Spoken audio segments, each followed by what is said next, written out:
इस वीडियो में हम आपको अमेरिका की तरफ से मुतारिफ करवाए गए वीज़ा बॉन्ड पायलट प्रोग्राम के बारे में तफसील से आगाह करेंगे। ये प्रोग्राम 20 अगस्त 2025 से शुरू हो रहा है और 1 साल के लिए नाफिज रहेगा।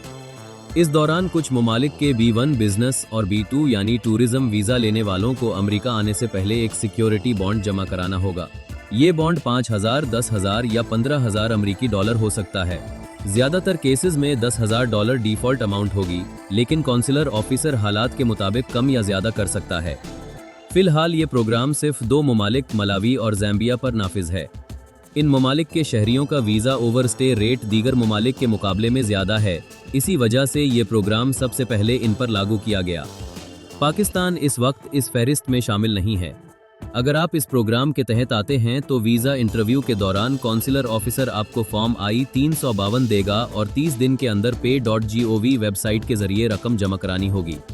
ये रकम आपको वापस मिल जाएगी अगर आप वक्त पर अमेरिका से वापस आ जाएं, या वीज़ा इस्तेमाल ना करें, या एयरपोर्ट पर आपको एंट्री ना दी जाए। अगर आप वीज़ा की मुद्दत से ज़्यादा रुक गए या इमिग्रेशन कवानीन की खिलाफ वर्जी की तो ये बॉन्ड जब्त हो जाएगा। इस प्रोग्राम के तहत दिया जाने वाला वीज़ा सिंगल एंट्री होगा, सिर्फ 3 महीने के लिए वैलिड होगा और ज़्यादा से ज़्यादा 30 दिन रहने की इजाज़त होगी। इसके अलावा एंट्री और एग्जिट सिर्फ पहले से तयशुदा एयरपोर्ट्स जैसे John F Kennedy international airport JFK, Boston लोगन इंटरनेशनल एयरपोर्ट BOS और Washington Dallas international airport IAD से होगी। पाकिस्तान इस वक्त इस प्रोग्राम में शामिल नहीं है, लेकिन अगर मुस्तकबिल में अमेरिका में दाखिल होने वाले पाकिस्तानी शहरियों का ओवरस्टे एक मुकर्ररा हद से ज़्यादा हो गया तो मुमकिन है कि उन्हें भी इस प्रोग्राम में शामिल कर दिया जाए।